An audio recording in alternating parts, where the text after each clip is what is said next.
C first and foremost is how do you handle bullying. मतलब अगर ऐसा कुछ हो रहा है जहाँ पे you are not being respected, way you are not being जहाँ पे आपकी आइडियाज़ को उतना रिगार्ड नहीं दिया जा रहा है, तो so the first thing that you need to do is protect yourself from any outside influence. कैसे करना है?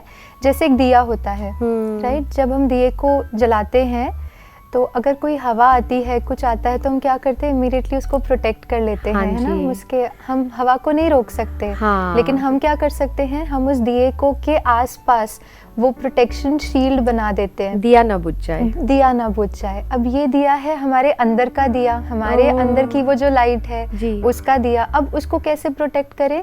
तो हमें अपने आसपास वो प्रोटेक्शन शील्ड हमारे लिए बनानी है. मतलब हमारे मन के अराउंड वो जो मन का जो दिया है वो बुझ ना जाए, वो टिमटिमा ना जाए, उसके लिए हमें अपने आसपास वो प्रोटेक्शन की जो एक शील्ड है वो बनानी है अपने लिए. द लेयर, ऐसे लेयर, यू नो, पॉजिटिविटी का लेयर.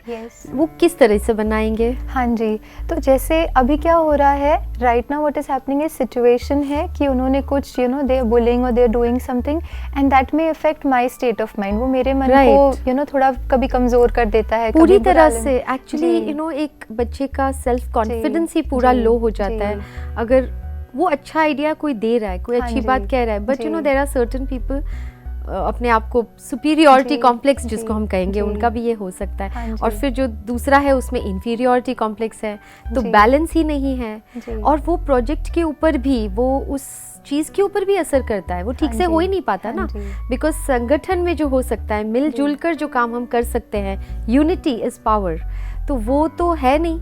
सब अपना अपना, और जिनमें ज़्यादा पावर दिख रही है वो अपनी ही बात को लेते हैं. तो इसमें जो दूसरा है वो बहुत लो हो जाता है उसका कॉन्फिडेंस. तो पहले तो क्या करना है, जो इन्फीरियर फील कर रहे हैं, जिन्हें अपने अराउंड वो शील्ड बनानी है, उन्हें क्या करना है कि देखिए अभी क्या हो रहा है, सिचुएशन मेरे मन को वीक कर देता है. हाँ जी. अब वो हो गई एक वे ऑफ लिविंग वेयर किसी ने कुछ कहा और मेरे मन को प्रभावित कर देता है. दूसरा तरीका है, मेरे मन की स्थिति इतनी पावरफुल और एम्पावर्ड हो कि मेरे मन की स्थिति उस सिचुएशन को इन्फ्लुएंस करे या उसको प्रभावित करे. उसके लिए ज़रूरी है मेरे अपने मन की स्थिति को मुझे इतना एम्पावर करना है, मुझे अपने अंदर को इतना सशक्त बनाना है. और मेडिटेशन ये एक बहुत ब्यूटीफुल टेक्निक है जिससे हम अपने अंदर को इतना एम्पावर करते हैं दैट वो मेडिटेशन हमारे लिए वो प्रोटेक्शन शील्ड बन जाती है. जैसे दिए के आसपास हमने वो प्रोटेक्शन करी, उसी तरह से मेडिटेशन हमारे मन के आसपास वो प्रोटेक्शन बना देती है कि हम अपने को बहुत एम्पावर्ड फील करते हैं. So that's the way. How do you not allow these external situations to affect you. आपको वो लो ना फील कराएं. आपके अंदर का वो जो लाइट का दिया है उसे हम बुझने ना दें, वो सबसे पहली बात. और जैसे आपने कहा कि कहीं ना कहीं इनको इन्फीरियर कॉम्प्लेक्स है और उनको सुपीरियर कॉम्प्लेक्स है. अब ये दोनों ही स्टेट है, दोनों ही ईगो स्टेट्स हैं. अगर even in the inferior one is ego. Absolutely, that's the ego, right? Because it's not an original self, it's not a positive we self-esteem. always used to think only the superior one is ego. जी, देखिए अगर superior वाला अगर ego है वो भी positive self esteem नहीं है. और अगर हम इन्फीरियोरिटी को देखें, क्योंकि इन्फीरियोरिटी तो है ही नहीं ना, हम जो हैं जैसे हैं, हम में ये कुछ विशेषताएं हैं, हम में कुछ ये चीज़ें हैं जो हमें इम्प्रूव करनी है. Now that's a positive self esteem. अगर हम इन दोनों ही स्टेट्स को देख लें, वो इस स्टेट के विपरीत है, it's different, it's not that positive self esteem. Inferior वाला भी ये नहीं है और सुपीरियर वाला भी ये नहीं है. So for both the parties, जो भी दोनों पार्टीज हैं, उनको अपने लिए स्वयं के लिए चेक करना है, am I in that positive state of mind, positive self esteem, that I have some good qualities, I have some good skills, talent, जो भी कहें वो है हमारे में. और कुछ एस्पेक्ट्स है जो हम औरों से सीख सकते हैं, कुछ एस्पेक्ट्स है जिसमें मैं इम्प्रूव कर सकता हूँ.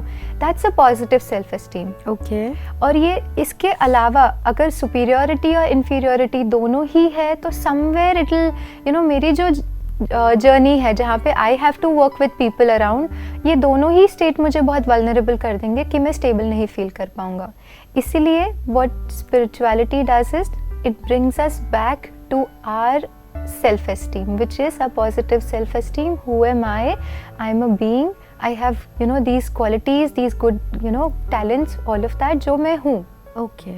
And then of course we keep improving, you know, spirituality is just being best version of yourself. Right. So but here I have a question, Ritu जी, जी। आपने बहुत ब्यूटीफुल बात कही कि अपनी सेल्फ इस्टीम में हम रहना शुरू कर देंगे मेडिटेशन से, अपनी ओरिजिनलिटी को जब पहचान लेते हैं कि दिस इज एक्चुअली मी, तो अपने आप को नीचा नहीं देखेंगे, खुद को ही हम नीची नज़र से देखेंगे नहीं, सो इन्फीरियरिटी तो चली जाएगी।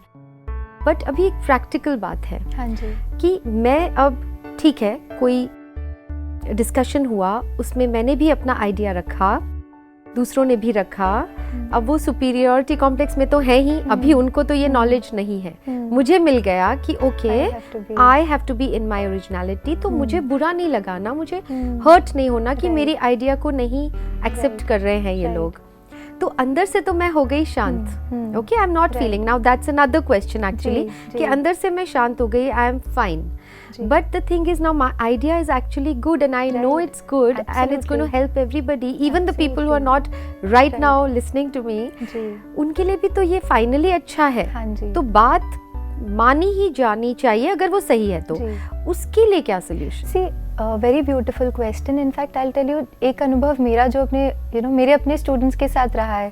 सो we do lot of events together जहाँ पे वो कंट्रीब्यूट करते हैं, तो ये सारी बातें आती है because they are also young, सब में एनर्जी होती है।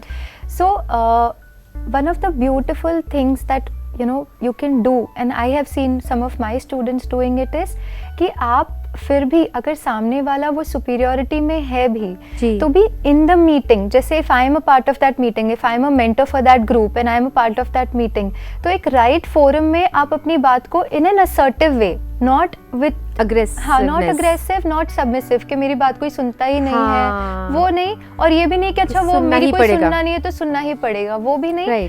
So not aggressive, not submissive, but in an assertive way. Assertive कब आएगा हमारे language में? जब हमारा state of mind is positive self-esteem. There is the answer, hidden answer. तो एक हो गया self-esteem, और उसको in action कैसे लाना है? You put across your point in an assertive way in a right forum. So if I see my student making a right point, I would always pick it up, even if I sense. See, a mentor can always sense what's happening in the group. Yes. So somewhere I have experienced कि okay, if there is a point which is valid and I need the group to do it, तो मैं वो जरूर, और फिर people then follow it. If you kind of tell your students, तो एक right forum जहाँ पे आप अपनी बात को रख सके, और उससे भी बहुत assertive way में, ना submissive ना, और वो तभी होगा जब अंदर से हम उस स्थिति में होंगे, and that will only come with spirituality. कभी ना कभी ये थोड़ी सी बातें आती हैं स्पिरिचुअलिटी के बारे में कि हम अगर हम ऐसे बन गए तो people start taking us for granted. वो कितना सही है? Because I don't think that's possible, because spirituality teaches us balancing. लेकिन आप इस पे थोड़ा सा और डिटेल में बताइए। Actually see spirituality what it will do is, वो ना आपको एक तो आपके अंदर को इतना स्ट्रांग बना देगा that you will stop getting affected. आप अंदर से इफेक्ट नहीं हो रहे हैं, तो फिर आप अपनी बात को सही तरीके से रख सकते हैं। Right, it's a balance of love and law. Yeah absolutely, means you can't let people just take you for granted, वो होगा ही नहीं। See basically it's concern for, you have a balance between concern for people and concern for task. Okay, yeah so जो कार्य हमें करना है उसके लिए क्या राइट है, कीपिंग इन माइंड कि हम जिनके साथ काम कर रहे हैं उनकी भी फीलिंग्स को हम रिस्पेक्ट कर सकें। So like you mention, balance of love and law, yes, balance of concern for people and concern for the task that needs to be done. तो उसका जब बैलेंस है तो बहुत नेचुरली फिर क्या होगा, I'll be able to put across my point and of course in a right forum with the right state of mind, and then it's possible that आपकी बात को सुना जाए, माना जाए। बिल्कुल, absolutely, चांसेस कहीं बढ़ जाते हैं कि आपकी बात को माना जाए, बिकॉज जिस तरीके से आप अपनी बात को रखेंगे वो भी बहुत लॉजिकल, बहुत बैलेंस्ड होगी। राइट, तो फिर मानना तो if it's the right viewpoint, तो मानी जाएगी। हाँ। Thank you Ritu ji for this wonderful answer. You are welcome. I hope आपको अपने सवाल का जवाब मिल गया होगा। तो आपके कोई सवाल हो तो आप हमें व्हाट्सएप कर सकते हैं। स्पेशली हम अभी कॉन्फ्लिक्ट्स के ऊपर बात कर रहे हैं, तो उसी के रिगार्डिंग भी कुछ है, तो आ ही रहे हमारे पास सवाल। आपको भी पूछना हो तो आप हमें व्हाट्सएप कर सकते हैं, और या फिर ईमेल भी कर सकते हैं। तब तक let's connect through our show youth connect. Thank you. ओम शांति।